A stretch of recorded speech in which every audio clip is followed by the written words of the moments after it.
এই শাকচুন্নি, এখানে কি করছিস? তোর বান্ধবীদের নিয়ে পরিকল্পনা করছিস নাকি কিভাবে আমার সঙ্গে ঝগড়া করবি? একদম ভালো হবে না বলে দিচ্ছি। তুই কিন্তু ইদানিং খুব বেশি বেড়ে গেছিস। এটা কিন্তু তোর জন্য মঙ্গলজনক নয়।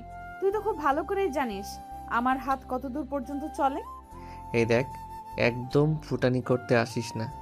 এটা বাসা নয় যে এখানে কেউ তোকে বাঁচাতে আসবে। এটা ভার্সিটি। এখানে কেউ তোকে বাঁচাতে আসবে না আমার হাত থেকে। ও তাই নাকি? তার মানে তুই আমাকে থ্রেট করছিস, তাই না? আচ্ছা ঠিক আছে, তাহলে আমিও দেখতে চাই তুই কি করতে পারিস। কথাটা শেষ হওয়া মাত্রই রাজ আশাকে একটা চড় মারতে চাইছিল, কিন্তু আশা তাকে সেটা করার সুযোগ না দিয়ে তত করে তার হাতটা ধরে ফেলে আর হাত মোচড় দিয়ে হাতটা ছেড়ে দেয়। আর সঙ্গে সঙ্গে ঠাস ঠাস করে তার দুই গালে দুটো চড় বসিয়ে দিয়ে বলে, আমি আশা করি তুই বুঝতে পেরেছিস আমার সঙ্গে লাগতে আসাটা তোর কর্ম নয়। তাই আজকের পর থেকে কখনো আমার সঙ্গে কথা বলতে আসলেও চিন্তা ভাবনা করে তারপর আসবি। দেখ, তুই যেটা করেছিস একদম খারাপ করেছিস।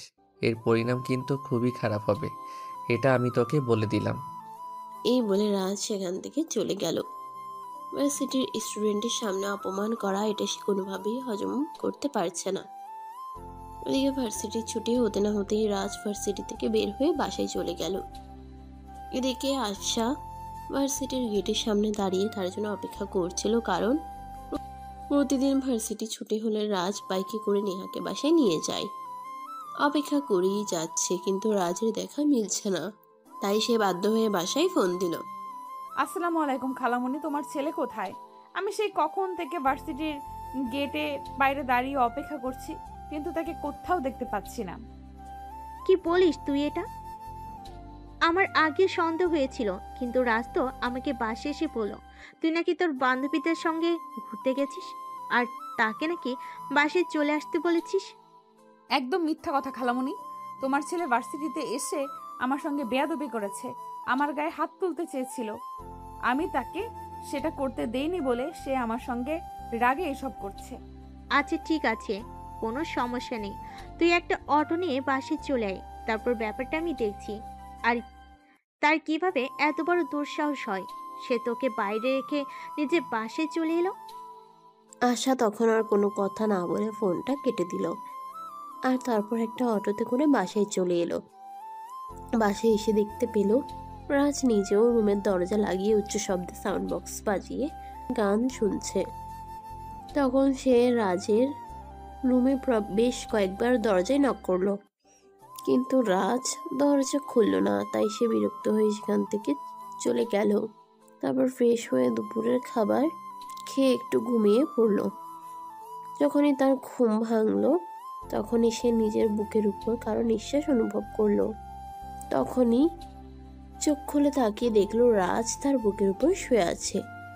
এটা দেখে সে তো একদম ভূত দেখার মতো চমকে গেল আর চিৎকার দিয়ে উঠল। তখনই রাজ তার মুখ হাত দিয়ে চেপে ধরলো আর বলল, এই চুপ, একদম চুপ, কোনো কথা বলবে না, চুপচাপ শুয়ে থাকো। তুই এখানে এলি কি করে? আমি তো দরজা লাগিয়ে ঘুমিয়েছিলাম। আর এই অসভ্যতামের মানে কি? এক্ষুনি আমার উপর থেকে নাম বলছি।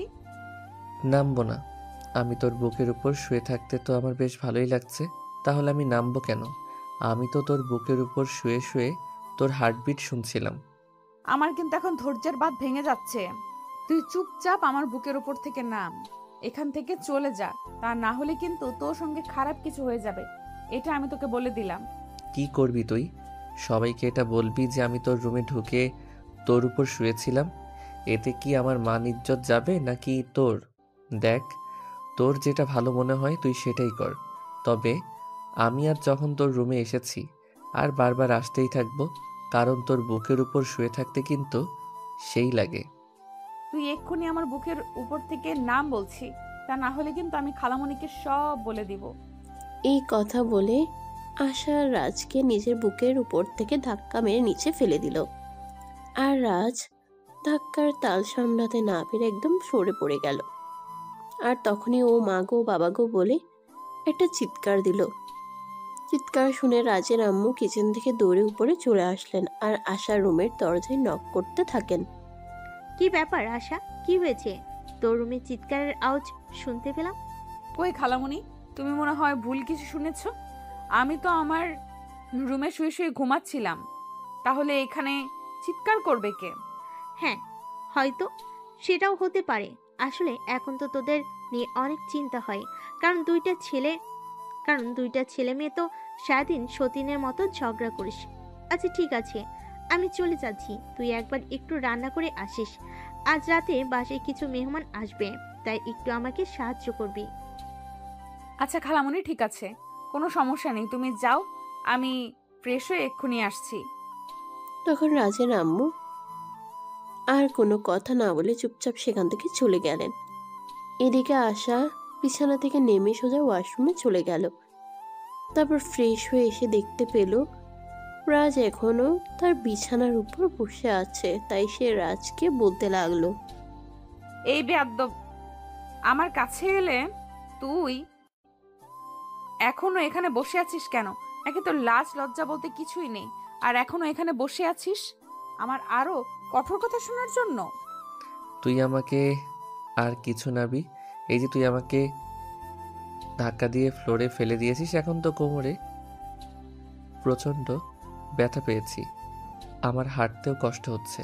তুই একটু আমাকে কোলে করে আমার রুমে দিয়ে আয়। ওরে বাবারে, ঢং দেখে আর বাঁচি নাই। শোন, আমাকে এত ঢং দেখাতে আসিস না, তোর এসব ঢং দেখতে আমার একদমই ভালো লাগে না। চুপচাপ এখান থেকে চলে যা, আমি যেন ফের রুমে এসে তোকে আর এখানে দেখতে না পাই। এই কথা বলে আশা বেগম বের হয়ে কিচেনে চলে গেল আর তার খালামণিকে রান্নার কাজে সহযোগিতা করতে বলল। এদিকে দেখতে দেখতে রাত 8টার মতো হয়ে গেল। রান্নার কাজ প্রায় শেষ। তাই আশা খালামণির কাছ থেকে বিদায় নিয়ে নিজের রুমে চলে আসলো পড়াশোনা করার জন্য। সে নিজের পড়া শেষ করে রাতের খাবার খেয়ে ঘুমিয়ে পড়ল।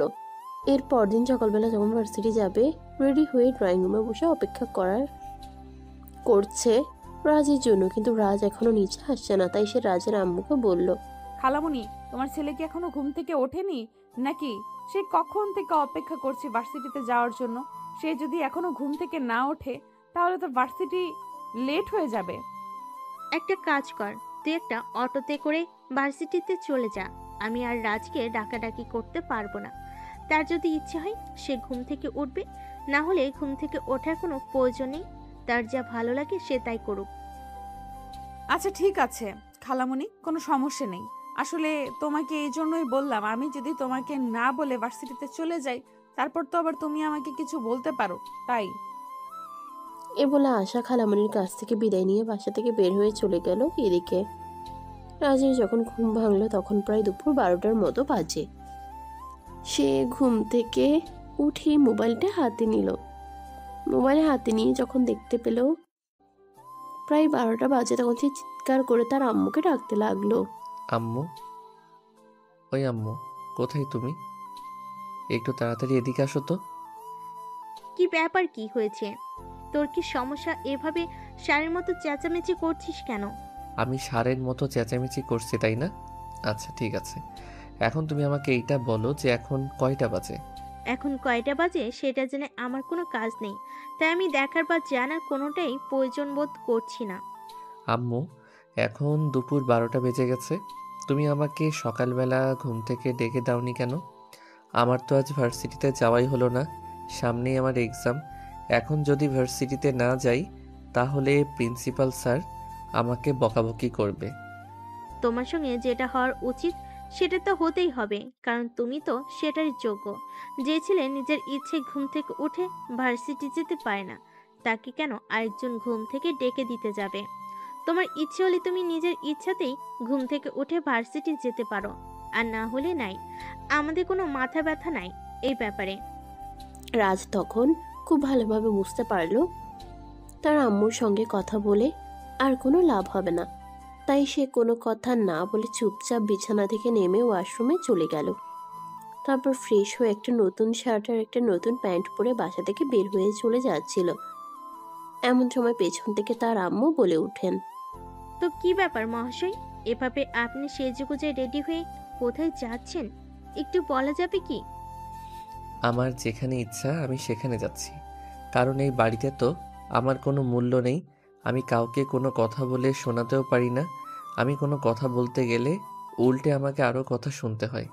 তাই ভাবছি নিজেকে একান্ত একটু সময় দেই, যেখানে আমার কারো কথা শোনা লাগবে না। তাহলে একটা কাজ করতে পারিস, তুই তোর নিজের সমস্ত জিনিসপত্র নিয়ে বাসা থেকে চলে যেতে পারিস। তাহলে আর তোকে কেউ কোনো ব্যাপারে বিরক্ত করবে না, আর তোকেও বিরক্ত হতে হবে না।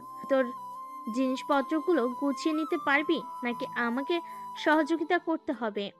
আল্লাহ, তুমি আমাকে উদ্ধার করো। এ কেমন ফ্যামিলিতে আমায় জন্ম দিলে? আমি তো সেটাই ভাবতে পারছি না, যেখানে আমার নিজের আম্মুও আমার কথা ভাবে না। এরপর রাজ আর কোনো কথা না বলে চুপচাপ বাসা থেকে বের হয়ে চলে গেল। বাইরে একটা ছোট্ট চায়ের দোকানে বসে আড্ডা দিচ্ছে। ঠিক তখনই ভার্সিটি ছুটি হয়ে গেল।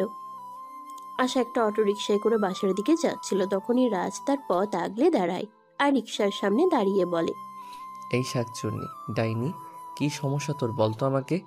রাজ, ভদ্রভাবে কথা বল। এটা বাসা নয়, এটা রাস্তা। আর আশপাশের লোকজন দেখছে, তাই আমি আশা করব তুই এমন কিছুই করবি না যেটা তোর আর আমার দুজনেরই ক্ষতি হবে। এই দেখ, এত ভদ্রতা দেখাতে আসিস না। তোকে আমার চেনা হয়ে গেছে। তুই আমার 7 জন্মের শত্রু।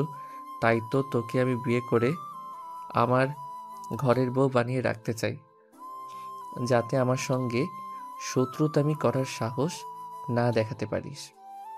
এই স্বপ্নটা তো সারা জীবন স্বপ্নই রয়ে যাবে, কোনোদিনও তা বাস্তবে পরিণত হবে না। কারণ তোর মতো উগান্ডাদের বংশধরের সঙ্গে আমি কেন, পৃথিবীর কোনো মেয়ে বিয়ে করবে না। এই বলে আশা রিকশাওয়ালা মামাকে রিকশা চালাতে বলল। আর রিকশাওয়ালা মামা তো এখন সেখানে আর দাঁড়িয়ে না থেকে রিকশা চালিয়ে আশাকে বাসা পর্যন্ত পৌঁছে দিল। বাসায় এসে আশা তার খালামণির কাছে সবকিছু খুলে বলল। সবকিছু শুনে তার খালামণি বলল, আমি বুঝতে পারি না এই ছেলেটার আসলে সমস্যাটা কোথায়, মাথায় নাকি পেটে? আচ্ছা ঠিক আছে, তুই কোনো চিন্তা করিস না, আজ বাসে আসুক, একে এমন শিক্ষা দিব জনমের মতো ভালো হয়ে যাবে। এই কথা তো তুমি প্রতিদিনই বলো, কিন্তু আদৌ কি তুমি তোমার ছেলেকে একটুও ভদ্র করতে পেরেছো? পারোনি তো। আসলে এটা তোমাদেরই ব্যর্থতা, কারণ নিজের সন্তানকে সুশিক্ষায় শিক্ষিত করতে না পারলে এরকম তো হবেই। আশা, ভদ্রভাবে কথা বল, ভুলে যেও না আমি তোমাদের খালামণি হই। আর রাজ আমার নিজের ছেলে, তাকে আমি যথেষ্ট শাসন করি, কিন্তু ছেলেটা মানে বিগড়ে গিয়েছে। তো আর কি করব বলো? এটা তো আর মেরে ফেলার মতো জিনিস নয় যে মেরে ফেলে দেব। হাজার হোক আমার নিজের সন্তান বলে কথা। আই এম সরি খালামণি, আমি আসলে তোমাকে হার্ট করতে চাইনি। কথাটা মুখ ফসকে বের হয়ে গেল। সরি, প্লিজ আমাকে ক্ষমা করে দিও। এই বলে নেহা সেখান থেকে চলে গেল। আর সেদিন রাত সারাদিন বাসায় আসলো না। যখন বাসায় আসলো তখন রাত প্রায় 10টার কাছাকাছি বাজে। সবাই খেয়ে দিয়ে নিজের রুমে চলে গেছে। তার আম্মু ড্রয়িং রুমে বসে তার জন্য অপেক্ষা করছে। বাড়িতে এসে রাজ যখন কলিং বেল চাপ দিল তখন তার আম্মু এসে দরজা খুলে দিল।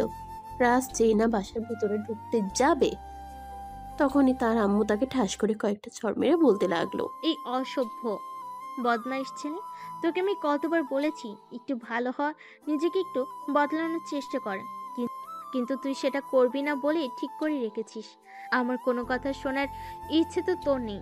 তুই তুই কি জীবনে কোনোদিন ভালো হবি না বলেই ঠিক করে নিয়েছিস? আম্মু, তুমি আমার গায়ে হাত তুললে এটা আমি কোনোদিন কল্পনাও করিনি। তোর জন্ম দেওয়ার আগে আমি এটা চিন্তা করিনি যে তুই আসলে একটা অমনুষ হবি। যদি জানতাম তাহলে তোকে জন্মের পরেই গলা টিপে মেরে ফেলতাম। আম্মু, তোমাকে আমি একটা কথা বলতে চাই। দেখো, আসলে আশাকে আমি ভালোবাসি।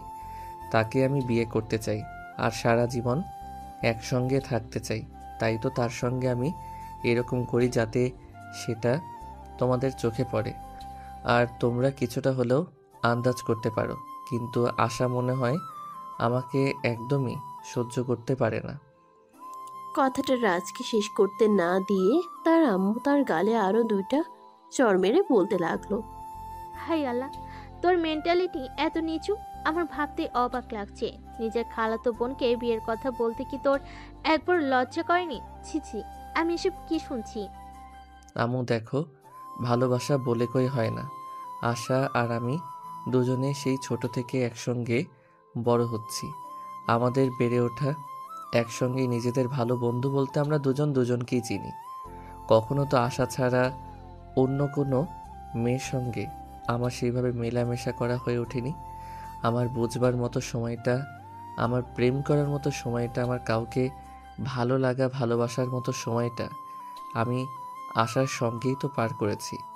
তাই তো আমার জীবনে অন্য কোনো নারী মনে হয় কখনো জায়গা করতে পারবে না। তাই বলে নিজের আপন খালাতো বোনকে কেউ ভালোবেসে বিয়ে করার কথা বলে? হায় আল্লাহ, আমি এটা কেমন ছেলে জন্ম দিলাম। তুই এখনই আমার চোখের সামনে থেকে দূর হয়ে যা। আমি তোর চেহারাটাও দেখতে চাইছি না। রাজ তখন কোনো কথা না বলে চুপচাপ সেখান থেকে চলে গেল। এই সকল কথাবার্তা আড়াল থেকে শুনছিল রাজের আব্বু, রাজের আম্মু। যখন রাজের সঙ্গে কথা বলা শেষ করে রুমে গেল, তখন রাজের আব্বু রুমের দরজাটা বন্ধ করে দিয়ে আস্তে করে রাজের আম্মুর পাশে গিয়ে বসলো আর তাকে বলল, রাজের মা, দেখো, আমি তোমাকে একটা কথা বলতে চাই, অ্যাজ এ হাজব্যান্ড হিসেবে। তুমি আবার এত ঢং করে কি বলতে এসেছো?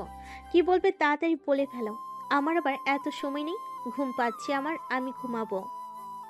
দেখো, আমরা দুজন তো দুজনকে ভালোবেসে বিয়ে করেছি, তাই আমাদের উচিত আর একজনের ভালোবাসাটাকে রেসপেক্ট করা, ভালোবাসাটাকে বোঝা। মানে তুমি আমাকে কি বলতে চাইছো আর কি বোঝাতে চাইছো সেটা সরাসরি বলো। হেয়ালি করে কথা বলা যে আমার একদমই পছন্দ নয়, সেটা তো তুমি খুব ভালো করেই জানো, তাই নয় কি? আসলে আমি তোমাকে এটাই বলতে চাইছিলাম যে রাজ আর আশা ওদের লাইফের অনেকটা সময় একসঙ্গে কাটিয়েছে। তাছাড়া আশা তো সেই ছোটবেলা থেকে রাজের সঙ্গে রয়েছে। তাই আমার মনে হয় রাজ যেটা বলছে একদম সত্যি কথাই বলছে। তার মানে তুমি আমাকে এটা বলতে চাইছো যে তুমি তোমার ছেলেকে সাপোর্ট করছো, তাই নাকি? কিন্তু আমি সেটা করতে পারলাম না, কারণ আশারামও আমার আপন মায়ের পেটের বোন। তাকে আমি কোনোদিন এমন প্রস্তাব দিতে পারবো না। আর সবচেয়ে বড় কথা হলো, আশাকে আমি দেখেছি। আশা তোমার ছেলেকে বরাবরই আপন ভাইয়ের চোখে দেখে আসে। কোনোদিনও রাজকে প্রেমিক কিংবা স্বামীর চোখে দেখতে পারবে কিনা সেটা আমার জানা নেই। এই কথা বলে রাজের আম্মু বিছানায় গিয়ে ঘুমিয়ে পড়লো। আর এদিকে বেশ কয়েকদিন সময় কেটে গেল। রাজ আর আশা দুজনেই অনার্স ফাইনাল ইয়ারে এবছর পরীক্ষা দিয়েছে। পরীক্ষা শেষ হয়েছে এই তো 2 দিন হলো। তাই তারা গ্রামের বাড়িতে যাবার জন্য রেডি হচ্ছে। অনেকদিন সে তার বাবা মায়ের সঙ্গে দেখা করে নাই, তাই আশা রেডি হয়ে ড্রয়িং রুমে বসে আছে। তখনই ওর খালামণি সেখানে আসলো আর বলল, আচ্ছা ঠিক আছে, তাহলে তুমি যাও। আর রেজাল্টের সময় কি এখানে আসবে? সেটা আমি সঠিক বলতে পারছি না, কারণ তুমি তো জানোই আমিও তোমার সঙ্গে কি ব্যাপারে কথা বলছি। যদি এই ব্যাপারে আমি এখনো নিশ্চিত নই, কারণ আমার চাকরি করার ইচ্ছা আছে। বিয়ে করে সংসার করার মতো মেন্টালিটি এখনো আমার তৈরি হয়নি। এই কথাটা একটু দূরে থেকে রাজ শুনছিল আর তখনই সেখানে এসে তার আম্মুর দিকে তাকিয়ে চিৎকার করে বলতে লাগলো, তার মানে কি আম্মু, তুমি আমার জন্য কিছুই করতে পারবে না? আমার সামনে আমার ভালোবাসার মানুষটা অন্য একজনের হয়ে যাবে? তার মানে কি আম্মু, তুমি আমার জন্য কিছুই করতে পারবে না? আমার চোখের সামনে আমার ভালোবাসার মানুষটা অন্য একজনের হয়ে যাবে, সেটাও আমাকে দেখতে হবে? আমি বুঝতে পারছি না এটা আমি কেমন পরিবারে জন্ম নিলাম। চুপ করো তুমি।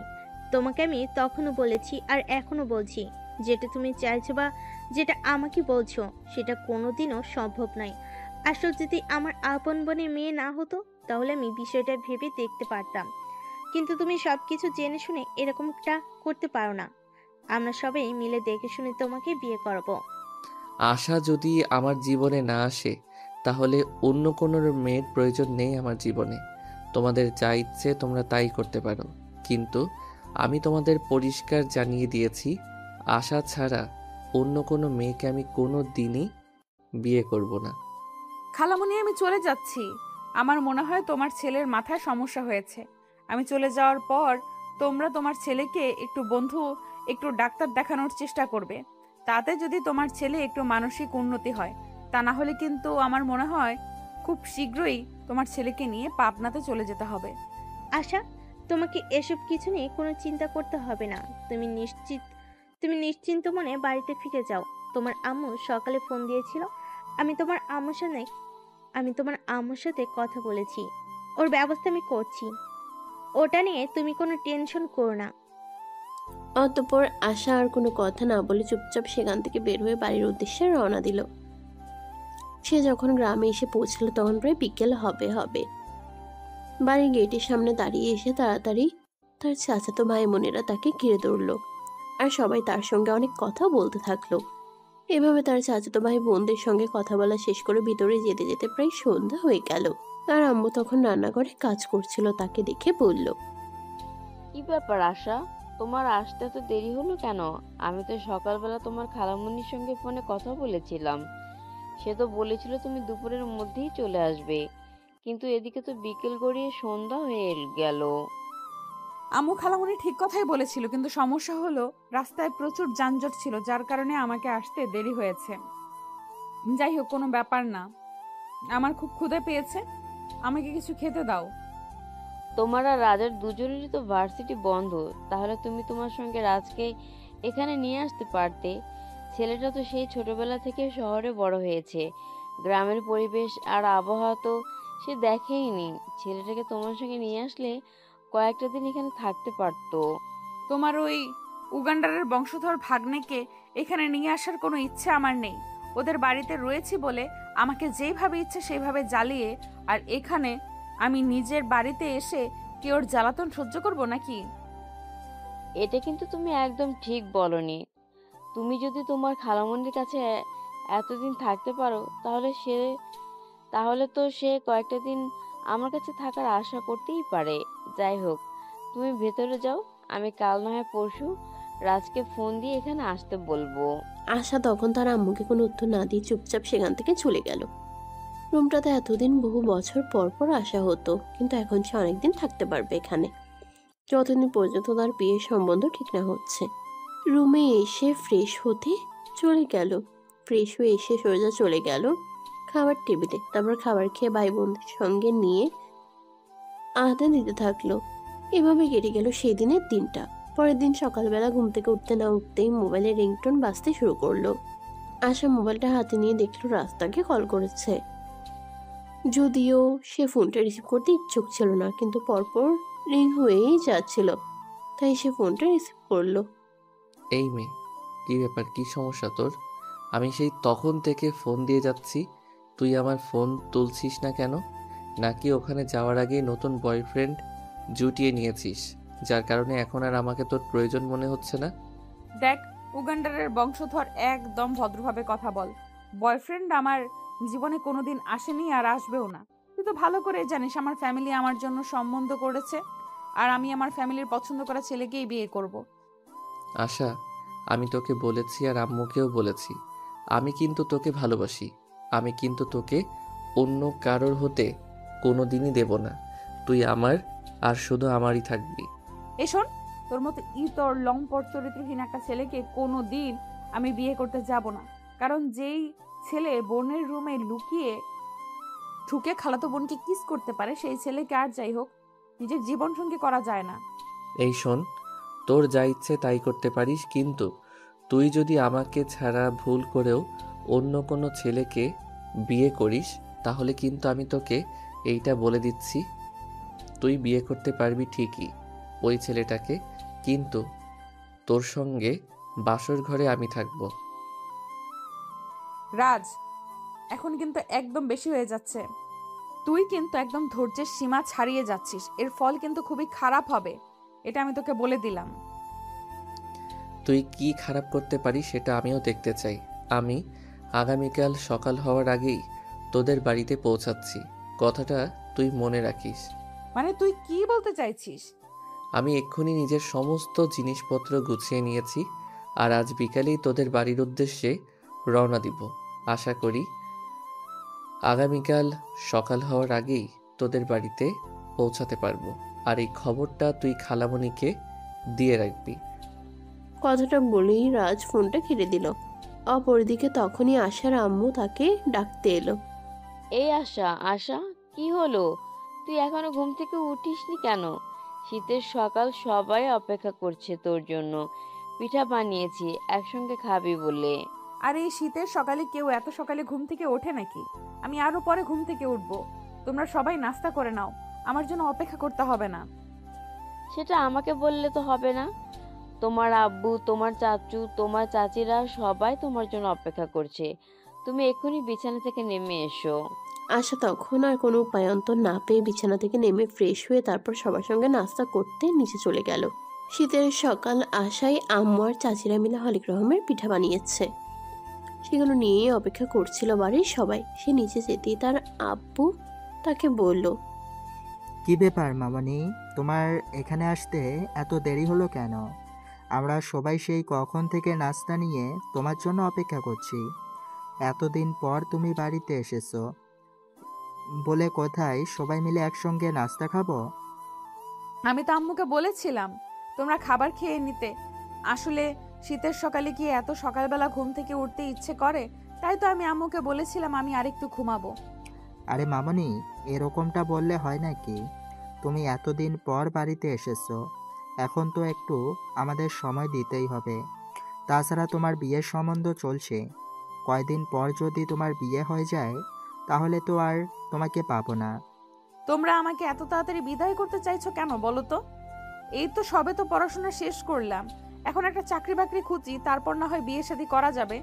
সেটা বললে তো হবে না মামনি, তুমি আমাদের পরিবারের বড় মেয়ে, তোমাকে আমরা বিয়ে দিয়ে সবাই মিলে একটু আনন্দ উল্লাস করতে চাই। তাছাড়া তোমার পরে এই বাড়িতে আরও মেয়ে রয়েছে, তোমার বিয়ে হলে তারপর তো তারা সিরিয়াল পাবে। যারা বিয়ের জন্য পাগল হয়ে রয়েছে তাদেরকে তুমি বিয়ে দিয়ে দাও, তাহলে তো ঝামেলা চুকে যায়। আমি তো বিয়ের জন্য এত উতলা হয়ে যাইনি যে আমাকে সবার আগে বিয়ে দিতে হবে। দেখো আশা, আমরা এত কথা শুনতে চাই না। তোমার পড়াশোনা করার ইচ্ছে ছিল, আমরা তোমাকে পড়াশোনা করতে দিয়েছি। এখন তোমার বিয়ের বয়স হয়েছে, তাই এখন তোমাকে বিয়ে করতেই হবে। এখন আর অন্য কোনো অজুহাত দেখালে চলবে না। আশার আম্মুর এই কথা শুনে পাশ থেকে তার ছোট চাচি মেয়ে রিমি তাকে বলতে লাগলো, হ্যাঁ আপু, বড় আম্মু একদম ঠিক কথাই বলেছে। তুমি বিয়েটা করে নিলেই আমাদের সিরিয়াল এসে পড়বে। তুমি তো জানোই আমার বয়ফ্রেন্ড আমাকে বিয়ের জন্য তাড়া দিচ্ছে। এখন ফ্যামিলির বড় মেয়েকে রেখে তো আর আমি বিয়ে করে নিতে পারি না, তাই তুমি বিয়েটা করে নিলেই আমার পথটা ক্লিয়ার হয়ে যাবে। তোর যখন এতই বিয়ের প্যারা, তাহলে তুই এখনো বসে আছিস কেন? জলদি করে বিয়েটা করে নে, প্রয়োজন হলে চল আমি তোদের নিয়ে গিয়ে কাজী অফিসে বিয়ে করিয়ে দেই। আরে আশা আপু, তুমি এটা কি বলছো? তুমি পরিবারের বড় মেয়ে, আমরা সবাই মিলে আগে তোমাকে বিয়ে দিতে চাই, তারপর রিমির বিয়ে নিয়ে চিন্তা করব। আশা তখন সবকটাকে ধমক মেরে রাস্তার টেবিল থেকে উঠে চলে গেল। এর পরদিন সকালে হতে না হতেই কলিং বেলের আওয়াজ শোনা যাচ্ছিল। আশা ঘুম থেকে উঠে নিচে গিয়ে দরজাটা খুলে দিল। দরজা খুলে এসে দেখতে পেল রাস্তার সামনে দাঁড়িয়ে আছে। কিরে, কি ব্যাপার? কি সমস্যা তোর? তুই কেন এখানে এসেছিস? আমার শ্বশুর বাড়িতে আমি এসেছি, এটা কি আমি তোর কাছে কৈফিয়ত দেব নাকি কেন এসেছি? তুই আমার চোখের সামনে থেকে সর আর আমাকে ভিতরে যেতে দে। দেখ, একদম অসভ্যতামো করবি না, তাহলে কিন্তু তোর সঙ্গে খারাপ কিছু হয়ে যাবে বলে দিলাম। তুই চুপচাপ এখান থেকে চলে যা। এটা আমার বাড়ি, তোর শ্বশুর বাড়ি কেন হতে যাবে বল হারামজাদা? আশার আম্মু রান্নাঘর থেকে তাদের দুজনের কথোপকথন শুনছিল। উনি রাজের কণ্ঠ শুনে কিছুটা বুঝতে পেরেছিলেন, তাই বের হয়ে দরজার সামনে আসলেন। আরে, এটা আমি কাকে দেখছি? রাজ, তুমি কখন এলে? আর আসবে আমাকে ফোন দিয়ে বলনি কেন? তোমাকে সারপ্রাইজ দেব বলে জানানো হয়নি। যাই হোক, কেমন আছো তুমি? এই তো বাবা, আল্লাহর রহমতে ভালোই আছি। তোমার কি অবস্থা? আর তোমার আম্মু কেমন আছে? তোমার আম্মুর সঙ্গে তো সেদিন আমার কথা হয়েছিল, কিন্তু তোমার আম্মু তো আমাকে এ ব্যাপারে কিছুই বললো না যে তুমি এখানে আসবে। আসলে আম্মুকেও সেভাবে বলা হয়নি। আমি হুট করে সিদ্ধান্ত নিলাম তোমাদের এখানে আসবো, আর কাউকে কোনো কিছু বলা কওয়া ছাড়াই তোমাদের এখানে চলে এলাম। যাই হোক, চলে এসেছো, ভালো করেছো। এখন ভিতরে যাও, বিশ্রাম নাও। আমি সবার জন্য নাস্তা করছি, সবাই একসঙ্গে নাস্তা খাবে। আচ্ছা খালামণি, ঠিক আছে, কোনো সমস্যা নেই। আমি এক্ষুনি ফ্রেশ হয়ে চলে আসছি। কতদিন তোমার হাতে বানানো খাবার খাওয়া হয় না। বহু বছর পর তোমার হাতের খাবার খাওয়ার সুযোগ হলে তখন কি আর আমি দেরি করতে পারি? আমি এক্ষুনি আসছি। এই কথা বলে রাজ উপরে চলে গেল। আর বেশ কিছুক্ষণ পর সে ফ্রেশ হয়ে নিচে চলে আসলো। সবাই মিলে একসঙ্গে নাস্তার টেবিলে নাস্তা খেতে বসেছে। তখনই রাজ আশার পায়ে একটা খামচি মারলো। তারা দুজনেই সামনাসামনি বসেছিল, তাই আশা সেটা দেখে রাগে কচকচ করতে থাকলো, কিন্তু সবার সামনে কিছু বলতে পারলো না। তাই সে নাস্তা শেষ না করেই টেবিল থেকে উঠে নিজের রুমে চলে গেল। আশা তখন মোবাইলে ফেসবুকের নিউজ ফিডে ঘোরাঘুরি করছিল। কি ব্যাপার ডার্লিং, কি করছো তুমি? ফালতু মার্কা কথাবার্তা বন্ধ কর। আর তুই আমাকে এটা বল যে তুই এখানে কেন এসেছিস? আমি তো তোকে এখানে আসতে নিষেধ করেছিলাম, তারপরও কেন বেহায়ার মতো এখানে চলে এসেছিস? তোকে ছাড়া থাকতে পারছিলাম না, তাই তো তোর কাছে ছুটে চলে এলাম। আমার মনে হয় আমি এখানে আসাতে তুই খুশি হোসনি, তাই না? তুই এখানে আসাতে আমি যে একদম খুশি হইনি সেটা তুই খুব ভালো করেই বুঝতে পেরেছিস। তারপরও তুই কেন বেহায়ার মতো এখানে এসেছিস বলতো? কারণ আমি তোকে ভালোবাসি। তোকে আমি আমার চোখের সামনে অন্য কারো হয়ে যেতে দেব না। যেভাবেই হোক তোকে আমি আমার করেই নিব। তোর মনের এই সুপ্ত আশাটা কোনোদিনও পূরণ হবে না, এটাই আমার বিশ্বাস। কারণ আমি তো তোকে কোনোদিনও বিয়ে করব না, আর আমার ফ্যামিলিও মনে হয় না কোনোদিনও তোর এসব পাগলামির কোনো গুরুত্ব দেবে বলে। শোন ছেলে, আমি লাখে একটা, আমার মতো ছেলে কিন্তু তুই জীবনেও খুঁজে পাবি না। তাই আমাকে বিয়ে করার অপশনটা তুই এভাবে রিজেক্ট করতে পারিস না। এখনো সময় আছে, তুই চিন্তা করে দেখ। আশা তার এইসব কথার কোনো পাত্তা না দিয়ে সেখান থেকে বের হয়ে সোজা বাইরে চলে গেল। সে বাড়ির সামনের ফুল বাগানে বসে আছে আর চাচাতো ভাই বোনদের নিয়ে গল্প করছে। তখনই সেখানে আসার আম্মু আসলো। কি ব্যাপার আশা, তুমি এখানে কি করছো? রাজ এতদিন পর আমাদের বাড়িতে এসেছে, তুমি তাকে একটু সময় দাও। আমি কেন ওই উগান্ডারের বংশধরকে সময় দিতে যাব? আমার এতটাও সময় নেই যে আমি তার সঙ্গে সময় কাটাতে যাব। আমার কাজ আছে। আচ্ছা, তোমার কি হয়েছে তুমি প্লিজ বলবে আমাকে? ছেলেটা আসার পর থেকে দেখছি তুমি ছেলেটাকে একদম সহ্য করতে পারো না। সেখানে তুমি কি করছো না করছো সে ব্যাপারে তো আমি কিছুই জানি না, কিন্তু ছেলেটা এখন আমাদের বাড়িতে বেড়াতে এসেছে, তোমার উচিত ছেলেটার সঙ্গে ভালো ব্যবহার করা। পারবো না আমি তার সঙ্গে ভালো ব্যবহার করতে, কারণ আমি যতদিন তাদের বাড়িতে থেকেছি ততদিন সে আমাকে একটু রেসপেক্ট করেনি। সব সময় আমার সঙ্গে অসভ্যতামই করেছে। আমি কেন এখন তার সঙ্গে ভালো ব্যবহার করতে যাব? আশার আম্মু তখন আর কোনো কথা না বলে চুপচাপ সেখান থেকে চলে গেল। এদিকে দেখতে দেখতে বিকেল হয়ে এলো। আশা তখন ছাদে তার ফুল গাছগুলোতে পানি দিচ্ছিল। তখনই রাজ সেখানে আসলো আর আশাকে বলল, আচ্ছা চলো না, একটু বাইরে থেকে ঘুরে আসি। তোমাদের এখানে এসেছি আর তুমি তোমাদের এলাকাটা ঘুরে দেখাবে না? তোর যদি এতই ঘুরে দেখার ইচ্ছে থাকে তাহলে তুই নিজে ঘুরে দেখে আসতে পারিস। আমাকে কেন বলছিস? আমি তোকে নিয়ে কোথাও যেতে পারবো না। আর ঘুরতে যাওয়া তো অনেক দূরের কথা, তুই এটা দুঃস্বপ্নও ভাবিস না। নিজের হবু জামাইকে নিয়ে ঘুরতে যেতে তোমার সমস্যা কোথায়? চলো না একটু ঘুরে আসি। রাজের এই কথায় আশা খুব রেগে গেল। ঠাস করে রাজের গালে একটা চড় বসিয়ে দিয়ে বলতে লাগলো, এটাই আসলে তোর প্রাপ্য ছিল। তুই তো একটা নির্লজ্জ বেহায়া। আমার কাছে এলে তোকে এত কথা বলি, তাও তোর লজ্জা হয় না। বেহায়ার মতো একটা কথা তুই বারবার বলতেই থাকিস। আশা করি আজকের পর আর এমন কিছু করার সাহস পাবি না। কে বলছে তোমারে আমি সাহস পাবো না? রাগ আর অভিমান হোক, তোমার ছোঁয়া তো পেয়েছি, সেটাকে আমি আমার তোমার ভালোবাসা বলে চালিয়ে নেব। জীবনে বেহায়া ছেলে বহুত দেখেছি, কিন্তু তোর মতো বেহায়া ছেলে আমি আমার সারা জীবনে একটাও দেখেছি বলে মনে হয় না। তুই আসলেই একটা বেহায়া। আশা তখন আর কোনো কথা না বলে সেখান থেকে চলে গেল। আর রাজ তখনও আশার চাচাতো ভাই বোনদের সঙ্গে বসে সেখানেই গল্প করতে লাগলো। তখনই আশার চাচাতো ভাই রাজকে বলে, ভাইয়া আমার মনে হয় আপুর পেছনে টাইম ওয়েস্ট করে আপনার কোনো লাভ হবে না, কারণ আমাদের ফ্যামিলির মেয়েরা প্রেম ভালোবাসা ওসব খুব একটা বিশ্বাস করে না। রিমির সম্পর্ক করে সেটা অন্য কথা, কারণ সে ছোটবেলা থেকেই প্রেমে বিশ্বাসী ছিল। সমস্যা নেই, চিন্তা করো না, আমি তোমাকে কথা দিচ্ছি, তোমার বোন আশাকে আমি আমার ঘরের বউ বানিয়েই ছাড়বো। সে যে যাই বলুক আর যত চেষ্টাই করুক না কেন, আমি কিন্তু কোনোভাবেই তোমার বোন আশাকে অন্য কারো হতে দেব না। আচ্ছা ভাইয়া, ঠিক আছে, আপনার জন্য শুভকামনা রইল। যদি আমি জানি না আপনার মনের আশা কোনোদিন পূর্ণ হবে কি না, কারণ আশা আপু ছোটোবেলা থেকেই এক কথা মানুষের যখন কোনো একটা সিদ্ধান্ত নেই, কেউ তাকে সেই সিদ্ধান্ত থেকে পিছু হটাতে পারে না। তারপরে যদি আপনি সেটা করতে পারেন, তাহলে মনে করব আপনি পৃথিবীতে অন্যরকম এক পুরুষ, যাকে কিনা সম্পূর্ণ আলাদাভাবে সৃষ্টি করা হয়েছে। ঠিক আছে, তাহলে অপেক্ষা করতে থাকো আর দেখতে থাকো আমি কি করি আর কি করতে পারি। এরপর চলে গেল আরো 2 থেকে 3 দিন।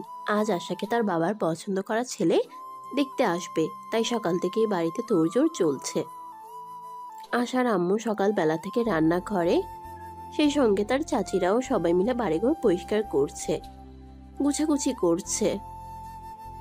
দেখতে দেখতে দুপুর গিয়ে বিকেলে হতে চললো, আর পাত্রপক্ষ চলে আসলো। পাত্রপক্ষের সামনে আশাকে নিয়ে আসা হলো।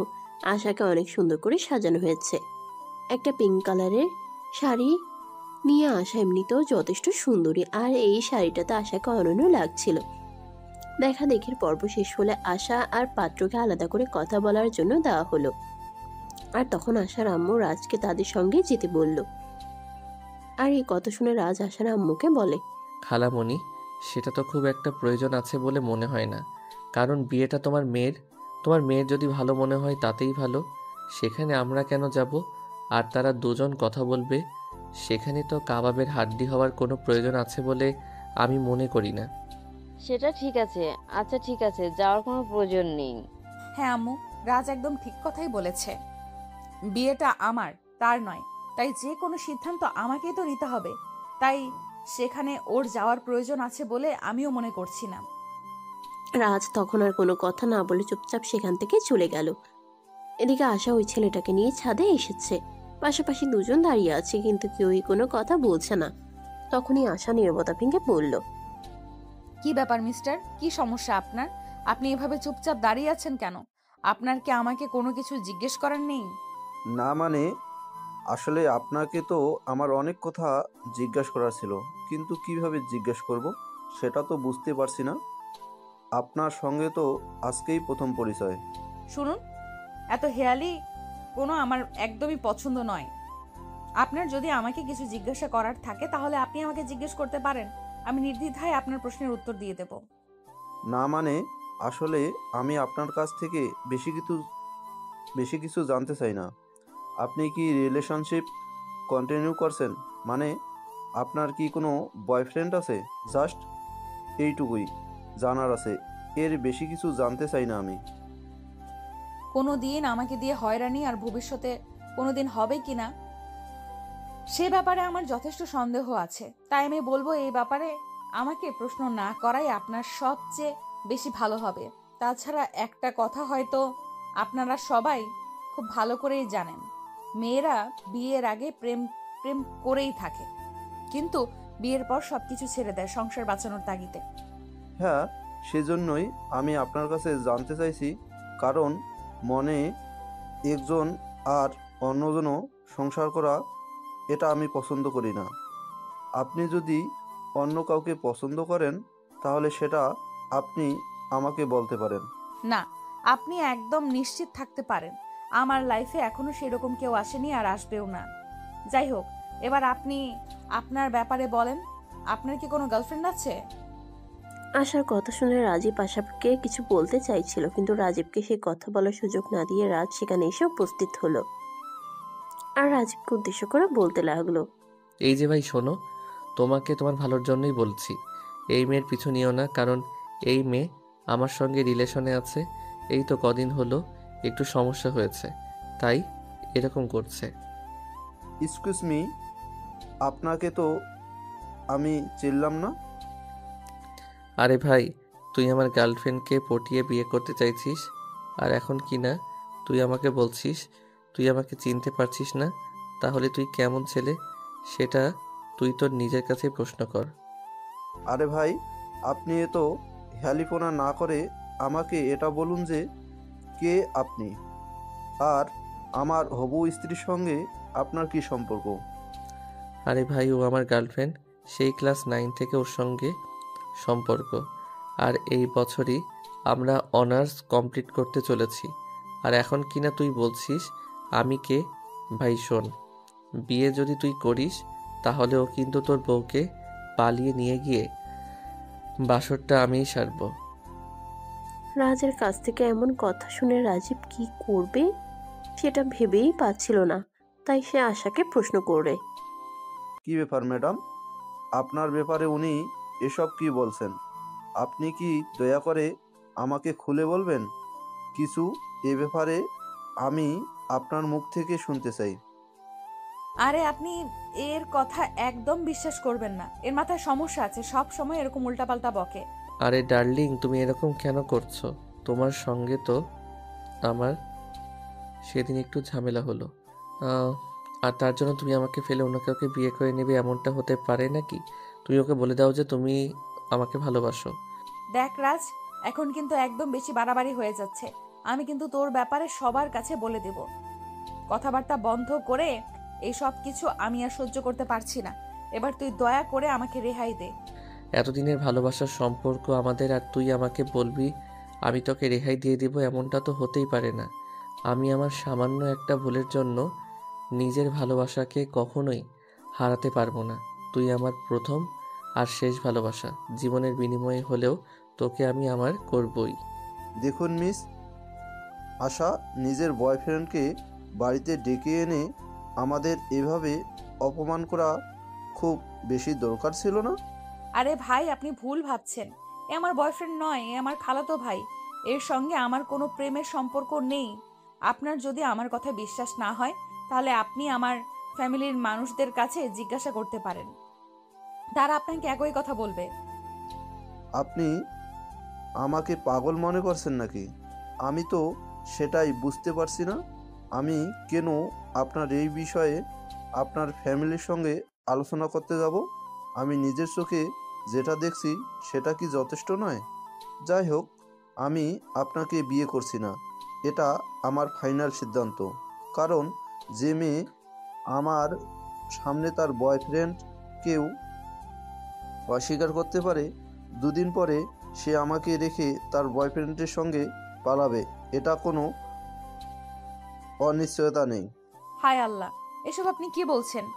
দেখুন মিস্টার, আপনাকে এতক্ষণ ধরে আমি ভদ্রভাবে কথা বলছি, কিন্তু তার মানে এই নয় যে আপনি আমাকে যা বলবেন তাই আমি মুখ বুজে সহ্য করব।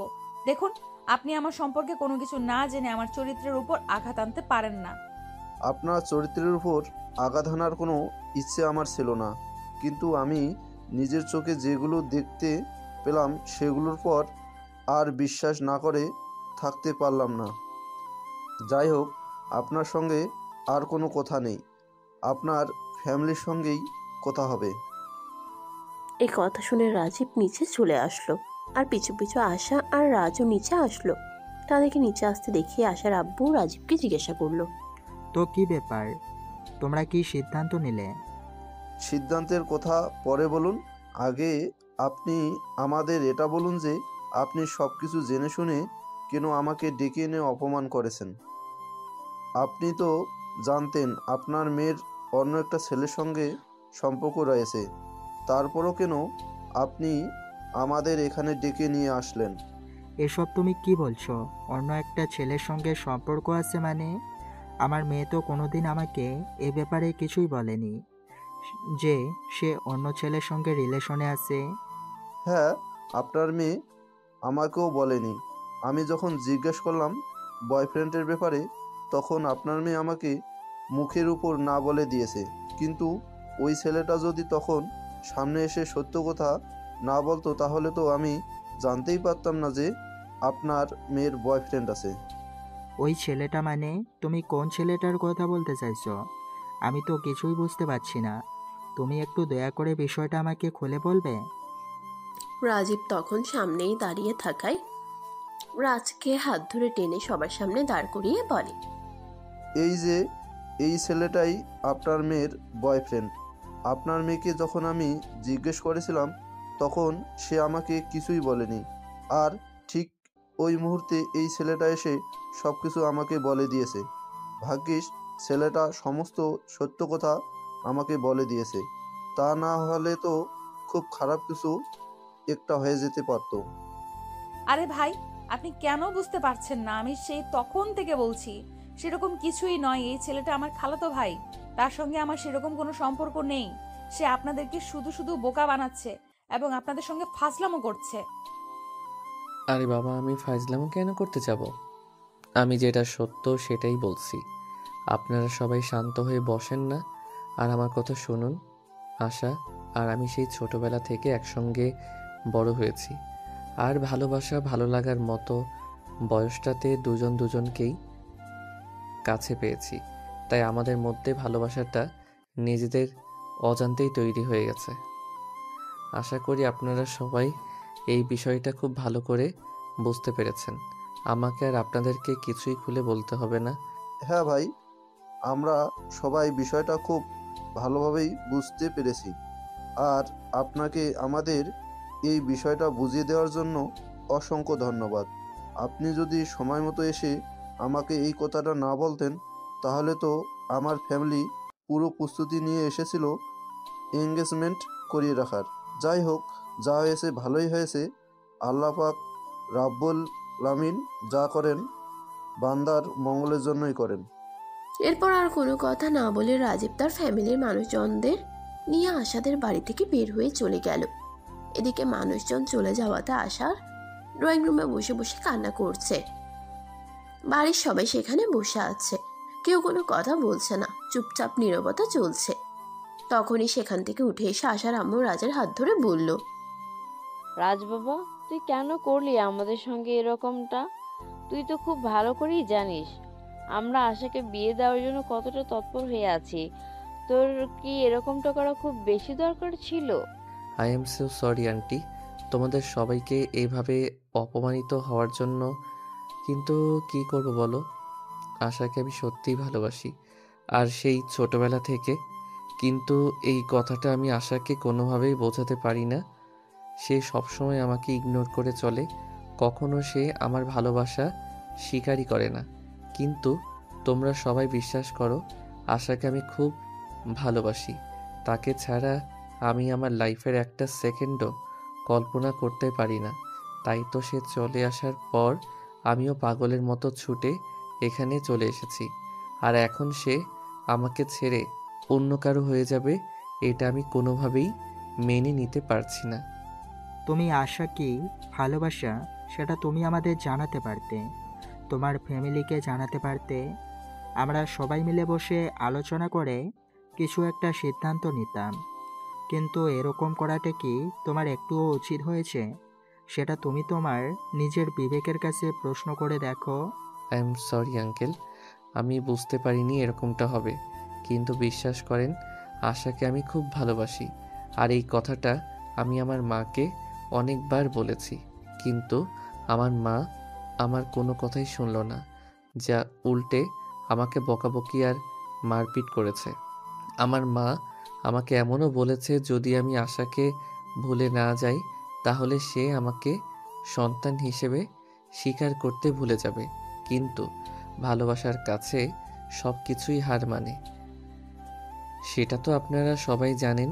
তাই আশাকে আমি ভালোবাসি বলে সব কিছু ফেলে এইভাবে এখানে চলে এসেছি, কারণ আশাকে আমার লাগবেই, পুরো পৃথিবীর বিনিময়ে হলেও। এই কুত্তার বাচ্চা, তোকে কি আমি কোনোদিনও বলেছি যে আমি তোকে ভালোবাসি? তুই কেন এইভাবে বেহায়ের মতো আমার পেছনে পড়ে আছিস?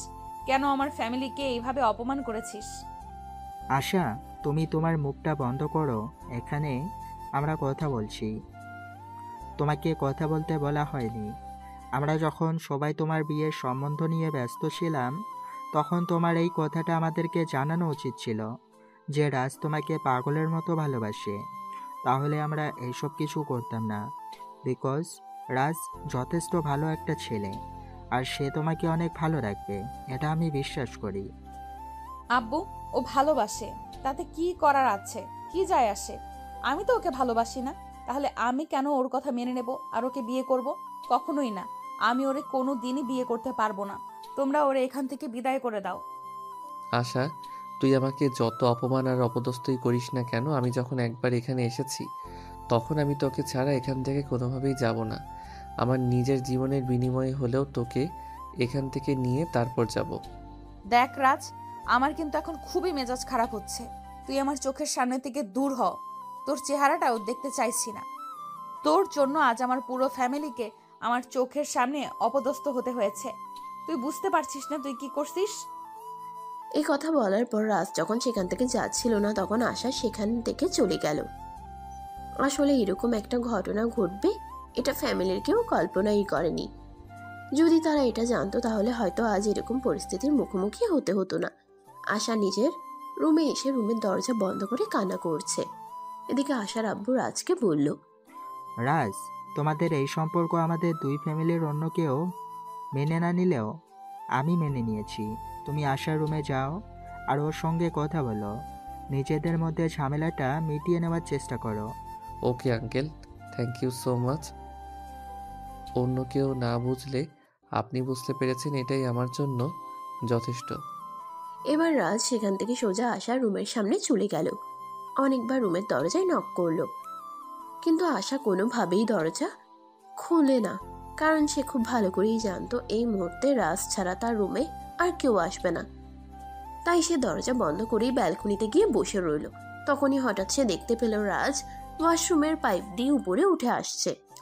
এটা দেখে আশা অনেকটাই ক্ষেপে গেল আর রাজকে বলল, কি ব্যাপার, কি সমস্যা তোর? তুই এইভাবে আমার পেছনে পড়েছিস কেন? তোকে না বললাম তুই আমাদের বাড়ি থেকে চলে যা, আমি তোর চেহারাটাও দেখতে চাই না।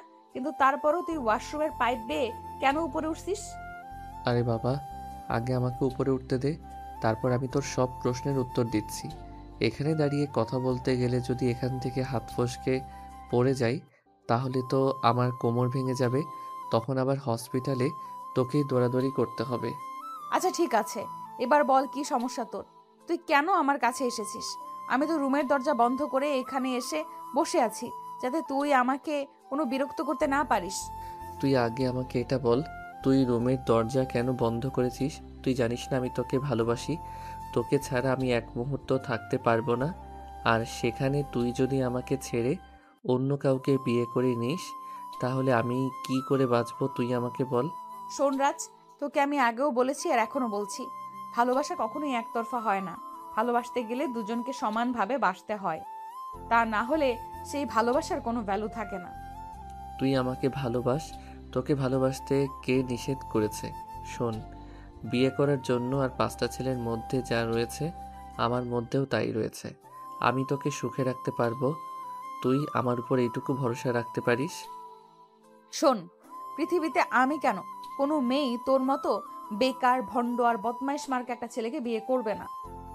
আরে তুই আমাকে বেকার কেন বলছিস? এই তো সবে পড়াশোনা শেষ করলাম, এখন আমি আমার বাবার ব্যবসা দেখাশোনা করব। তাছাড়া তুই খুব ভালো করেই জানিস আমার বাবার পরে বাবার সমস্ত সম্পত্তির একমাত্র উত্তরাধিকারী হলাম আমি। তাহলে আমি বেকার হলাম কি করে? তুই আমার কাছে কি চাস এক্স্যাক্টলি সেটা আমাকে বলবি? আমি তোর এইসব নির্যাতনা সহ্য করতে পারছি না। দয়া করে তুই আমাকে মুক্তি দে, আমি তোর থেকে মুক্তি চাই। তুই আমাকে বিয়ে করে নে, তাহলে আমি তোকে সারা জীবনের জন্য মুক্তি দিয়ে দেব। তোকে আর কখনোই বিরক্ত করব না, আই প্রমিস।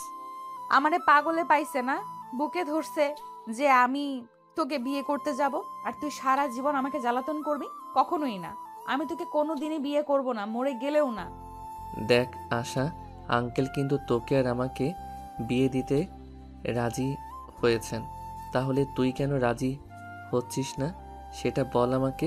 শোন, পৃথিবীর কোনো ইতিহাসে এটা লেখা নেই যে তোকে আমার বিয়ে করতে হবে, তাই তোকে বিয়ে করার কোনো বাধ্যবাধকতা নেই। এই বলে আশা সেখান থেকে চলে গেল।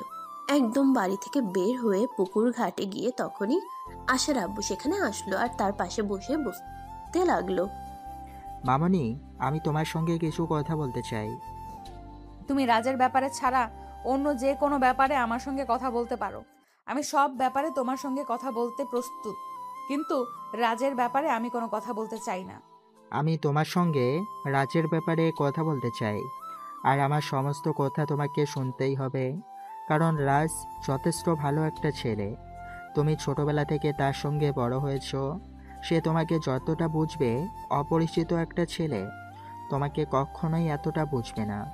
তাছাড়া রাজের ব্যাপারে আমি যথেষ্ট কনফিডেন্স নিয়ে বলতে পারি, সে তোমায় ভালোবাসে আর ভালো রাখবে। আব্বু, পৃথিবীতে ছেলের অভাব পড়েনি, যে আমার সারা পৃথিবীর ছেলেদের রেখে রাজকেই বিয়ে করতে হবে। আমি রাজকে বিয়ে করব না। বিয়ে করা, সংসার করা বা ভালোবাসার জন্য যে একটা ফিলিংস প্রয়োজন, সেটা আজ পর্যন্ত রাজের জন্য কোনোদিনই আমার আসেনি, আর ভবিষ্যতেও আসবে বলে আমার মনে পড়ে না। কিন্তু আমার মনে হয় সেটা তোমার ধারণার ভুল, কারণ আমি তোমাদের বয়সটা পার করে এসেছি। তাই বলছি, কারণ তোমরা দুজনেই ভালো লাগার মতো সময়টা একসঙ্গে কাটিয়েছ। তাই কোথাও না কোথাও তোমাদের একটু হলেও দুর্বলতা আছে। তাই আমি সব কিছু চিন্তা ভাবনা করে সিদ্ধান্ত নিয়েছি তোমাকে রাজের সঙ্গেই বিয়ে দেব। আব্বু, তোমাদের সবার মাথা খারাপ হয়ে গেছে। আমি রাজকে কোনোদিনই বিয়ে করব না। সে তোমরা আমাকে যাই বলো আর যাই করো, প্রয়োজন হলে আমি তোমাদের সবাইকে ছেড়ে অনেক দূরে চলে যাব, যেখানে তোমরা আমার ছায়াটা পর্যন্ত খুঁজে পাবে না। অতঃপর আশা তার আব্বুকে আর কোনো কথা বলার সুযোগ না দিয়ে সেখান থেকে চলে গেল। এদিকে আশার আব্বু বাড়ির ভিতরে এসে রাজের আম্মুকে ফোন করলো। আসসালামু আলাইকুম দুলা ভাই, কেমন আছেন? হঠাৎ এতদিন পর কি মনে করে? আপনি তো ব্যস্ত থাকেন, সচরাচর আমাদের কাউকেই ফোন করেন না। ওয়ালাইকুম আসসালাম। এই তো আলহামদুলিল্লাহ, আল্লাহর অশেষ রহমতে ভালোই আছি।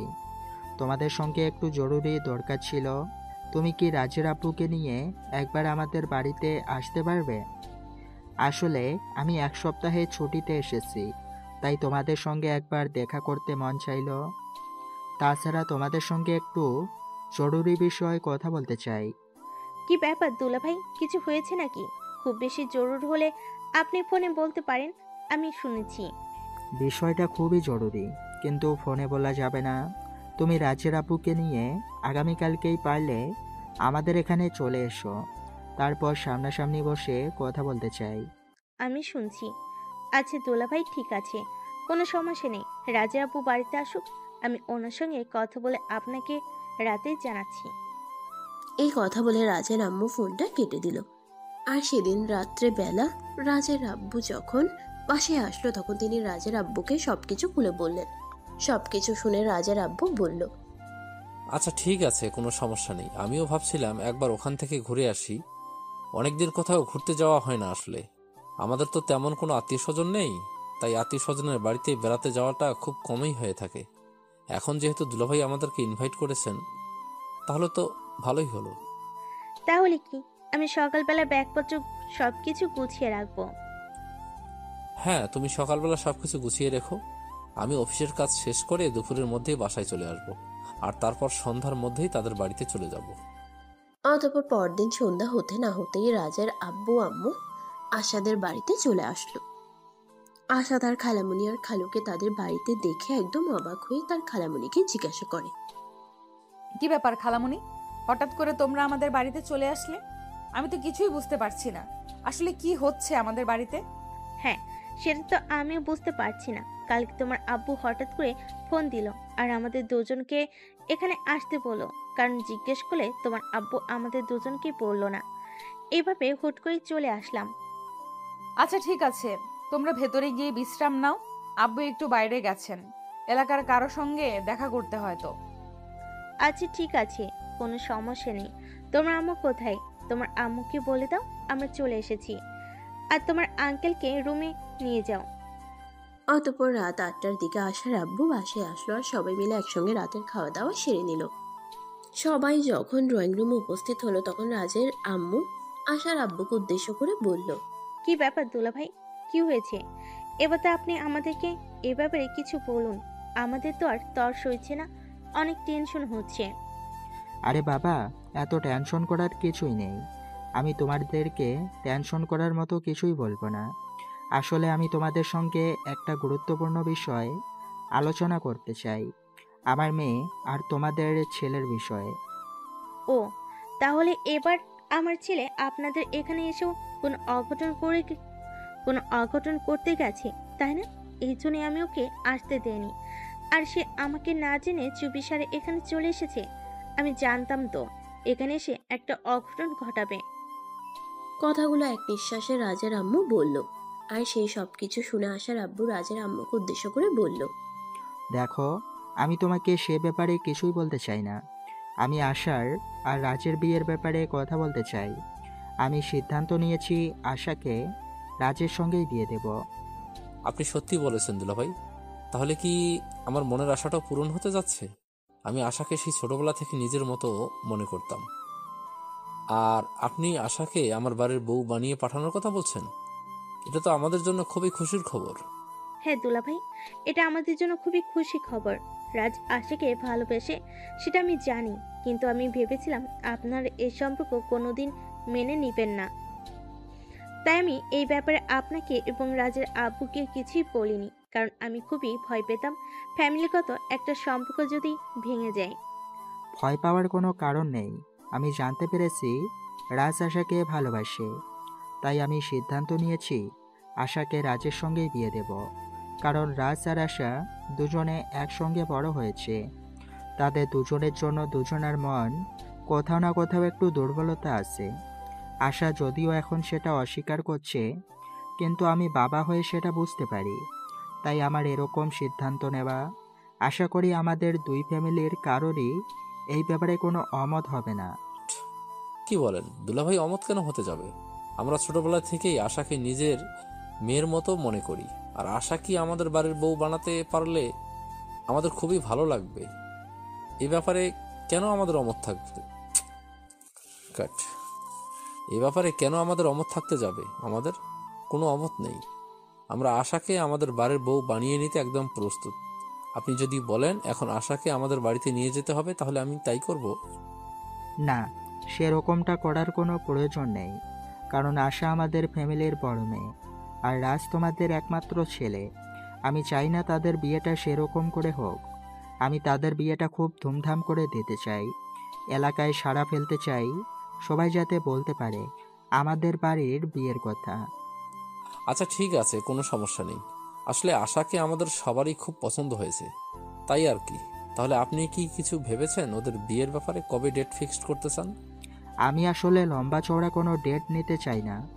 আগামী সপ্তাহের ওদের বিয়ে দিতে চাই। এক সপ্তাহ বিয়ের কেনাকাটা আর সমস্ত ঝামেলা শেষ করার জন্য যথেষ্ট সময়। আচ্ছা দুলাভাই, ঠিক আছে, কোনো সমস্যা নেই। আমি এক সপ্তাহে আমাদের সব কিছু ম্যানেজ করে নিতে পারবো। তবে একটাই সমস্যা, আমাদের একটা ইচ্ছে। আমি আমার পুত্রবধূর জন্য সমস্ত গয়নাগাটি আর বিয়ের সমস্ত কেনাকাটা দুবাই থেকে করতে চাই। এইটা আবার সমস্যার কোনো কিছু হলো নাকি?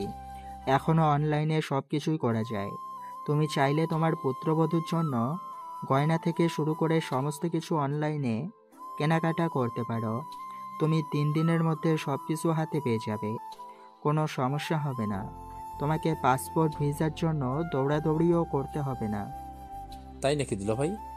এ ব্যাপারে আমার কোনো কিছুই জানা ছিল না। যাই হোক, আপনি যখন বলেছেন তখন আমি সেটাই করব। তবে আগামীকাল থেকে শুরু হবে আমাদের বিয়ের সমস্ত আয়োজন। অতঃপর ফ্যামিলির মানুষজন সবাই মিলে আরো অনেক কথাবার্তা বলে রাত প্রায় 2টো নাগাদ সবাই নিজেদের রুমে ঘুমাতে চলে গেল। পরের দিন সকালবেলা ঘুম থেকে উঠেই রাজের আব্বু রাজকে বলল, তো মিস্টার, এবার তো আপনার বিয়ে ফাইনাল হয়ে গেল। এবার আপনি আমাদের সঙ্গে চলুন, বিয়ের সমস্ত অ্যারেঞ্জমেন্ট করতে হবে আপনার। বিয়ে বলে কথা। আমি পারবো না তোমাদের সঙ্গে চলে যেতে। আমার বউটাকে একা রেখে আমি আমার বউয়ের কাছেই থাকবো। তোমরা গিয়ে সমস্ত কিছুর আয়োজন করো। আমি বিয়ের আগের দিন রাত্রিবেলা বাড়িতে চলে যাব। তখন রাজের আব্বু আর কোনো কথা না বলে রাজের আম্মুকে নিয়ে সেখান থেকে চলে গেল। এদিকে কিছুক্ষণ পর আশা রাজের কাছে আসলো আর বলল, শোন, তুই কিন্তু নিজের কপালে নিজেই শনি ডেকে আনছিস। আমি কিন্তু কোনো দিনই তোর সঙ্গে সংসার করব না। আমি তোকে ভালোবাসি না, তুই কেন সেটা বুঝতে পারছিস না? তুই আজ আমাকে ভালো নাই বাসলে আগামীকাল তো তুই আমাকে ভালোবাসবি, সেটা আমি খুব ভালো করেই জানি। যাই হোক, বিয়ের প্রস্তুতি নে। আমি বুঝতে পারি না একটা মানুষ কত নাম্বার ছ্যাঁচড়া হলে তার বিপরীতের মানুষটা তাকে ভালোবাসে না, তাকে সহ্য করতে পারে না, সেটা জেনেও তার পেছনে পড়ে থাকে। এটাকে ভালোবাসা বলে। ভালোবাসার জন্য মানুষ সব কিছুই করতে পারে। আর আমি তোর এইটুকু অপমান সহ্য করতে পারবো না। তোর যা ইচ্ছা তাই করতে পারিস, আমার তোকে কিছুই বলার নেই। কারণ তুই তো একটা নির্লজ্জ বেহায়া। তোকে যাই কিছু বলি না কেন সেগুলো তোর গায়ে লাগবে না, কারণ তুই তো তোর গায়ে গন্ডারের চামড়া পরে আছিস। হ্যাঁ, তুই একদম ঠিক কথাই বলেছিস। কাউকে ভালোবাসতে হলে নিজের গায়ে গন্ডারের চামড়া লাগাতে হয়। তা না হলে তো ভালোবাসার মানুষটা থাকবে না। ভালোবাসার মানুষগুলো বড্ড অভিমানের রাগী আর বদমেজাজি হয়। তাদের এইসব অত্যাচার সহ্য করার জন্য নিজের গায়ের চামড়াকে গন্ডারের চামড়া বানাতে হয়। তা না হলে ভালোবাসার স্বীকৃতি পায় না। তুই যাই কিছু করিস না কেন, তোর ভালোবাসা কোনোদিনই স্বীকৃতি পাবে না, এটা তুই নিশ্চিন্ত থাকতে পারিস। এই কথা বলে আশা সেখান থেকে চলে যেতে চাইছিল, তখনই রাজ পিছন থেকে আশার হাতটা ধরে ফেলে আর টান দিয়ে নিজের কাছে টেনে নেয়। আশা তখন রাগে কটমট করতে থাকে আর বলতে থাকে, এসব কি হচ্ছে? আমাকে ছেড়ে দে বলছি না। তোর না হলে কিন্তু তোর সঙ্গে খারাপ কিছু হয়ে যাবে, এটা আমি তোকে বলে দিলাম। কিছুই হবে না, কারণ আমি এখন তো লাইসেন্স পেতে চলেছি। সবাই জানে আমি তোকে ভালোবাসি। এখন যদি অন স্ক্রিনে রোম্যান্স করি তাও কেউ কিছু বলবে না। তুই ছাড়বি আমাকে? ছাড়বি না? দেখ, আমার কিন্তু এখন একদম মেজাজ খারাপ হয়ে যাচ্ছে, আর আমার মেজাজ খারাপ হলে আমি কি করতে পারি সেটা কিন্তু তুই ভালো করেই জানিস। এরপর আশাকে আর কোনো কথা বলার সুযোগ না দিয়ে রাজ আশার ঠোঁট দুটো নিজের দখলে নিয়ে নিল আর আশার মাথাটা চেপে ধরে ইচ্ছামতো কিস করতে থাকলো। আশা অনেক চেষ্টা করছিল নিজেকে ছাড়ানোর জন্য, কিন্তু কোনোভাবেই ছাড়াতে পারছিল না। একটা পুরুষ মানুষের সঙ্গে একটা মেয়ে মানুষ কি করে পেরে উঠবে? কিছুক্ষণ পর রাজ যখন আশাকে ছেড়ে দিল, তখন আশা রাজকে একটা চড় মেরে বলল, অসভ্য নির্লজ্জ বেহায়া একটা ছেলে, এত অপমান করি তাও তোর গায়ে লাগে না? তোর শরীরে আসলেই গন্ডারের চামড়া, তুই এরকম কেন বলতো? কারণ আমি তোকে ভালোবাসি। ভালোবাসতে হলে মানুষকে অসম্ভব ধৈর্য থাকতে হয়। তাই আমি তোর সব কিছু ধৈর্য সহকারে সহ্য করি। যাই হোক, তোর এই সব কিছু আর বেশি দিন থাকবে না, কারণ অল্প কয়েকদিনের মধ্যেই তোর সঙ্গে আমার বিয়ে হতে চলেছে। আর নিজের স্বামীকে কেউ কখনোই অপমান অসম্মান করতে পারে না, আর তুইও সেসব করতে পারবি না। আর তখন কিন্তু তুই নিজেই আমাকে ভালোবাসতে শুরু করবি। আশা যখন রাজের কথার কোনো উত্তর না দিয়ে চুপচাপ সেখান থেকে চলে গেল। এদিকে দেখতে দেখতে বিয়ের দিন তারিখ ঘনিয়ে এলো। বিয়ের সমস্ত কেনাকাটা কমপ্লিট হয়ে গেছে। বাড়িঘর সবকিছু সুন্দর করে সাজানো হয়েছে, লাইটিং করা হয়েছে, ডেকোরেশন করা হয়েছে। সবকিছুই কমপ্লিট হওয়ার পর রাজের আব্বুর রাজকে ফোন দিল বাড়িতে যাওয়ার জন্য। এই যে মহাশয়, এবার তো আপনার বিয়ের সময় ঘনিয়ে এলো। সমস্ত অ্যারেঞ্জমেন্ট করা শেষ। এবার আপনাকে বাড়িতে আসতে হবে, কারণ কাল আপনার গায়ে হলুদ আর পরশু আপনার বিয়ে। আব্বু, তুমি এভাবে কেন কথা বলছো? আমার বিয়ে সেটা কত আনন্দের বিষয়, সেটা তুমি জানো নাকি জেনে শুনে তুমি আমার সঙ্গে ইয়ার্কি করছো? তুই আমার একমাত্র আদরের ছেলে। তোর পরে আর কোনো সন্তান নেই। তোর প্রতি ভালোবাসাটা কমে যাবে বলে আমি তোকে অবহেলা কি করে করি? তুই তো আমার 7 রাজার ধন, তুই আমার জীবনের সব কিছু। যাই হোক, এখন কথা না বাড়িয়ে আজকে বিকেলেই বাড়িতে চলে আয়। আগামীকাল সকাল থেকে বাড়িতে হলুদের অনুষ্ঠান শুরু হবে। তোর গায়ের হলুদ দিয়ে তোর বউয়ের গায়ে হলুদ হবে। আচ্ছা বাবা, ঠিক আছে, কোনো সমস্যা নেই। আমি আজ বিকালে চলে আসছি। এখন ফোনটা রাখো। আমি একটু আমার বউটার কাছে যাই আর আমার বউটাকে এই খুশির খবরটা দিয়ে আসি। এই কথা বলে রাজ আর কোনো উত্তরের অপেক্ষা না করেই ফোনটা কেটে দিল আর সঙ্গে সঙ্গে আশার রুমে চলে গেল। আশা তখন ফোনে ফেসবুকে নিউজ ফিড স্ক্রলিং করছিল। রাজ রুমে এসে সেটা দেখেও সে না দেখার ভান করে শুয়ে রইল। তখন রাজ তার পাশে গিয়ে বসলো আর তার হাতটা ধরে বলল, প্রেয়সী, এই তো আর অল্প কিছুটা সময়, তারপরেই তুমি সম্পূর্ণ আমার হতে চলেছ। আগামীকালকেই কিন্তু তোমার আর আমার গায়ে হলুদ, আর তারপরের দিন বিয়ে। তারপর থেকে তুমি ফাইনালি আমার। আচ্ছা ঠিক আছে, সেটা সময় হলে দেখা যাবে, যখন তুই আমাকে বিয়ে করতে পারবি তখন। ঠিক আছে, তাহলে এই অপেক্ষায় থেকো। আগামীকাল গায়ে হলুদ আর পরশু আসছি তোমাকে নিতে। আমি কিন্তু তোমাকে নিয়েই এই বাড়ি থেকে বের হব, এটা আমার প্রমিস। এই কথা বলে তারপর আর এক মুহূর্ত দেরি না করে রাজ সেখান থেকে বের হয়ে চলে গেল নিজের বাড়ির উদ্দেশ্যে। বাড়িতে পৌঁছাতেই তার প্রায় সন্ধ্যা হয়ে গেল। বাড়িতে তার দাদার বাড়ির মেহমানরা অপেক্ষা করছিল। সে বাড়িতে পৌঁছাতেই তার দাদু তাকে বলল, আমার দাদু ভাইটা এত বড় হয়ে গেছে, সেটা তো আমাদের কারোরই খেয়ালই ছিল না। এই তো সেদিন ছোট বাচ্চাটা হলো, আর আজকে তার বিয়ের তোড়জোড় চলছে। কয়দিন পর তার ঘরে একটা ছোট্ট ফুটফুটে বাবু আসবে। হ্যাঁ দাদু, তাই যেন হয়। তুমি দোয়া করো যাতে খুব তাড়াতাড়ি একটা ছোট্ট বাবু আমাদের বাড়িতে আসে। সেটা আবার বলতে হয় নাকি? আমি যখন থেকে তোর বিয়ের খবর শুনেছি তখন থেকে নামাজ পড়ে আল্লাহর কাছে দোয়া করছি যেন কিছুদিনের মধ্যেই আমার দাদু ভাইয়ের ঘরে ছোট্ট ফুটফুটে একটা বাবু আসে। এখন তুমি এখানে কথা না বাড়িয়ে ভেতরে যাও। তোমার চাচাতো ভাই বোনেরা এসেছে, তোমার জন্য অপেক্ষা করছে। অতঃপর রাজ সেখানে আর দেরি না করে ভিতরে চলে গেল। তার চাচাতো ভাই বোনদের সঙ্গে আড্ডা দিতে থাকলো। এভাবেই কেটে গেল সেই দিনটা। বড়দিন গায়ে হলুদের অনুষ্ঠান হয়ে গেল। রাতের বেলা রাজ আশাকে ফোন করলো। আশা তার ফোনটা ধরতে চাইছিল না, কিন্তু পরপর রাজ ফোন করেই চলেছিল, তাই বাধ্য হয়ে তাকে ফোনটা রিসিভ করতে হলো। ও ম্যাডাম, এবার তো আপনার বিশ্বাস হলো যে আপনি সত্যি সত্যি আমার হতে চলেছেন? ফাজলামো মার্কা কথাবার্তা বাদ দিয়ে তুই আমাকে এটা বল, তুই আমাকে ফোন কেন করেছিস? ফোন করেছি এই কারণেই যে আমি তোকে জানাতে চাই আগামীকাল আসছি, আর তোকে কিন্তু আমার সঙ্গে নিয়ে আসবো, আর তারপর কিন্তু দীর্ঘ ২৬ বছরের মানুষ কামনা পূরণ করব। আশা তখন কোনো কথা না বলেই ফোনটা কেটে দিল, কারণ তাকে মেহেন্দি পরানো হচ্ছিল। আর তার চাচাতো মামাতো ভাই বোনেরা তো আশেপাশেই ছিল, আর সবাই সেগুলো শুনছিল। রিমি তো কথাটা শুনে পাশ থেকে বলেই উঠল, কি রে আপু, ফোনটা কেটে দিলি কেন? দুলাভাই তোর সঙ্গে কত রোমান্টিক করে কথা বলছিল, ফোনটা কেটে দেয়া কিন্তু একদমই ঠিক হয় নাই। আমাদেরকেও একটু শিখতে দে, বিয়ের পর কিভাবে বরের সঙ্গে রোম্যান্স করব। একদম চর মেরে সব কটা দাঁত ফেলে দিব বলে দিলাম। বজ্জাতের হাড্ডি হয়েছে সেটা একটা, তোদেরকে এইসব কথা শুনতে কে বলেছে? চুপচাপ এখান থেকে চলে যা বলছি, তা না হলে কিন্তু মায়ের খাবি। দেখ, আমাদের সঙ্গে এইরকম করে কোনো লাভ নেই, যেটা সত্যি সেটাই বলছি। দুলাভাই সব তোর সঙ্গে রোমান্টিক কথা বলছিল, সেগুলো আমাদের শুনতে দিলে কি এমন সমস্যা হতো? একটা কাজ কর, তুই আবার দুলাভাইকে ফোন দে, আর ফোনটা লাউডে দে, আমরা শুনি দুলাভাই তোকে কি বলে। আশা তখন সেসব কথাবার্তা শুনে চিৎকার চেঁচামেচি করতে শুরু করলো। তাই রিমি আর কোনো কথা না বলে সবাইকে নিয়ে সেখান থেকে চলে গেল, আর মেহেন্দি আর্টিস্টকে মেহেন্দি দেওয়া শেষ করতে বলল।